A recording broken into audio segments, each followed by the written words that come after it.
हाय दोस्तों, पीएचपी के lecture series में आपका स्वागत है। आज हम लोग पढ़ने वाले हैं एरे इन पीएचपी।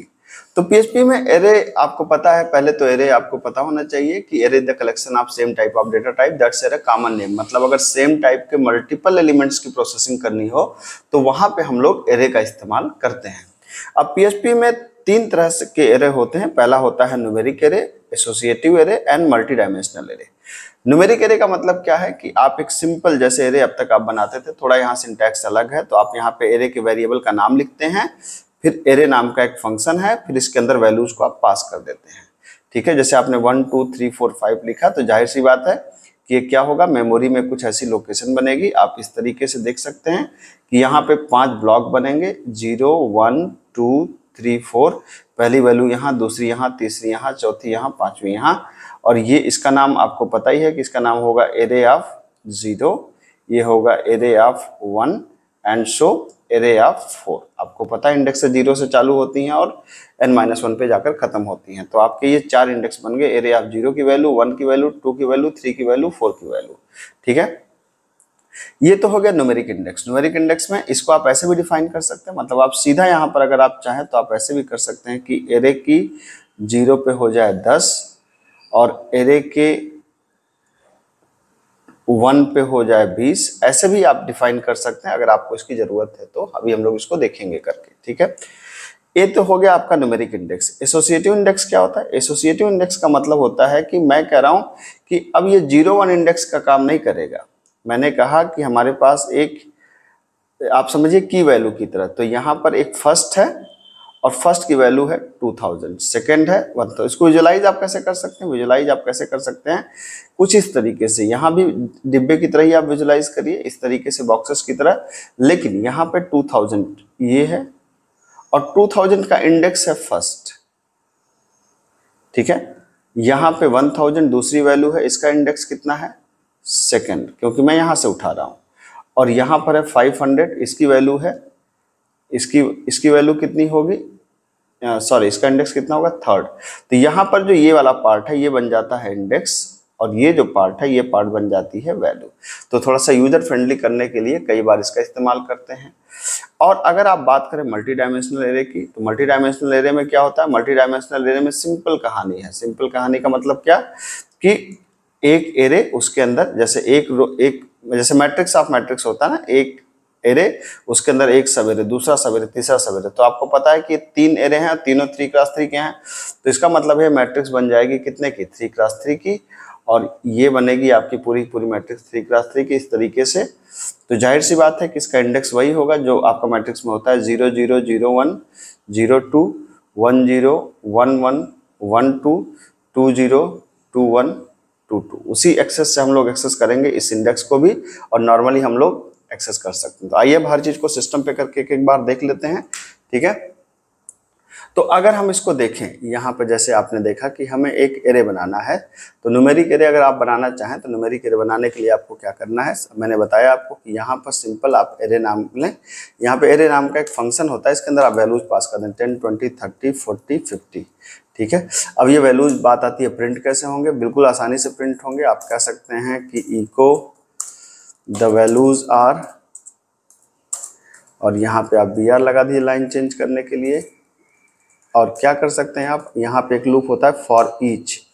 क्या है? पहले यहाँ पे देते हैं एरे का नाम, जैसे ARR एज, जो एरे की वैल्यू जहाँ पे जाएगी, n के अंदर वैल्यू जाए। और आपने कहा कि इको, आपने n को प्रिंट करा दिया, और आप कह सक रहे हैं कि इको हर बार लाइन चेंज हो जाए। ये देखिए, ठीक है। तो अगर आप इसको देखें, इसको अगर आप रन कराएं तो आप देखेंगे इस तरीके से। एक बार रिफ्रेश करिए इसको, 10 20 30 40 50 वैल्यूज प्रिंट हो गई। ठीक है, तो इसको आप ऐसे ही नहीं, आप अगर इसको ऐसे भी करना चाहें तो भी ये बिल्कुल वैसे ही इज्जत के साथ चलेगा। आपने कहा एरे ऑफ 0 की वैल्यू 10, आपने कहा कि एरे ऑफ 1 की वैल्यू 20, एरे ऑफ 2 की वैल्यू 30। तो ये ऐसे भी चलेगा, लेकिन ये बहुत रिकमेंडेड नहीं है, क्योंकि आप 1 बाई 1 तो किसी चीज़ की वैल्यू को देंगे नहीं, है ना। लेकिन आप ऐसे भी कर सकते हैं। मैं ये सिंटैक्स आपको बता दे रहा हूँ, ये देखिए सिंटैक्स आपके सामने है। ठीक है, अब बात आती है एसोसिएटिव एरे की। एसोसिएटिव एरे को कैसे आप बना सकते हैं? मैंने आपको बताया कि एसोसिएटिव एरे को बनाने के लिए आपको क्या करना है। जैसे आपने एसोसिएटिव एरे का नाम दिया रिकॉर्ड्स, ठीक है। रिकॉर्ड में मैंने क्या कहा, रिकॉर्ड में मैंने कहा कि भाई ऐसा करो एरे, और एरे के अंदर पहला हो जाएगा उसका की मतलब जैसे हमने कहा कि मान लीजिए 101 और 101 का जो वैल्यू है वो क्या है, मान लीजिए मैंने कहा कि वैल्यू है रमेश, ठीक है। फिर हमने कहा कि 102 की हमारी है, ठीक है, और 102 की वैल्यू क्या है, मान लीजिए महेश, ठीक। फिर हमने कहा 103 की वैल्यू क्या है, मान लीजिए अशोक। ऐसे हम कर सकते हैं जो भी करना चाहे जिसको, ठीक। अब अगर आपने कहा कि यार ऐसा करो कि तुम प्रिंट करो किसको, हमने कहा प्रिंट करो रिकॉर्ड्स ऑफ किसको, रिकॉर्ड्स ऑफ 101 को। तो 101 पे क्या प्रिंट होना चाहिए रमेश, तो आप यहां करके देखिए 101 पे आप देख सकते हैं रमेश प्रिंट हुआ है, ठीक है। आपने कहा यार 103 को प्रिंट करो, ठीक है, तो 103 को जब आप प्रिंट करेंगे तो आप देखेंगे अशोक प्रिंट हुआ है।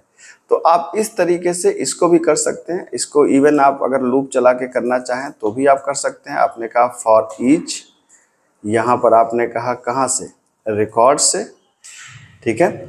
एज आपने कहा वैल्यू कहाँ पे जाए, की, और फिर उसकी वैल्यू, ठीक है। इस तरीके से आपने कर दिया। अब आप यहाँ पर करिए ई को, यहाँ पर आपकी की के साथ में थोड़ा सा गैप दे दीजिए, और फिर यहाँ पर आपने कहा उसकी वैल्यू, ठीक है। तो इस तरीके से आप यहाँ पर चाहें तो कर सकते हैं। ये देखिए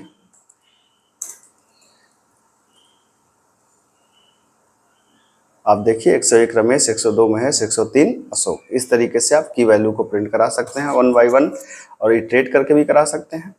रही बात मल्टी डायमेंशनल मैट्रिक्स की, ठीक है, तो मल्टी डायमेंशनल मैट्रिक्स के लिए आप क्या कर सकते हैं, ठीक है, इसको ये सिंपल हेडिंग थी, यहाँ पे चाहें तो आप कर दीजिए मल्टी डायमेंशनल। मल्टी डायमेंशनल के लिए सिंपल सा है, आपने एक मैट्रिक्स बनाना है, इस मैट्रिक्स के अंदर आपने कहा कि एरे, अब इस एरे के अंदर कई सब एरे मुझे बनाने हैं, है ना। इसके अंदर मुझे एक सब एरे बनाने हैं एरे। अब इसमें वैल्यूज मान लीजिए 10, 20, 30 पहली रो की वैल्यू। फिर मैंने एरे मान लीजिए हमने कहा कि 40, 50, 60। फिर मान लीजिए हमने कहा एरे, और एरे कर दिया 70, 80, 90, ठीक है। तो ये एरे बन गया। अब आप यहाँ पे चाहें तो प्रिंट कर सकते हैं द मैट्रिक्स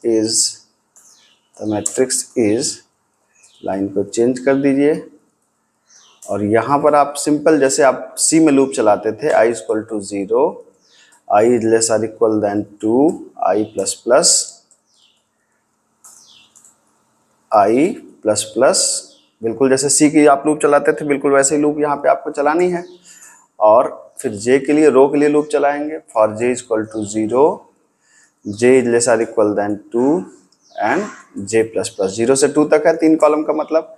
और आप सिंपल ऐसे कर दीजिए ई को मैट्रिक्स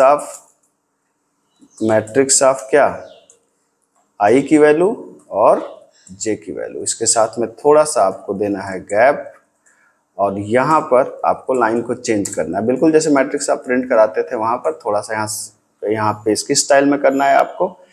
तो ये होपफुली आपका तैयार हो गया। अब आप इसको रन करा के देखना चाहें तो बिल्कुल देख लीजिए। ये मैट्रिक्स है 10, 20, 30, पहली रो, दूसरी रो, तीसरी रो, सारी वैल्यूज आपके सामने हैं।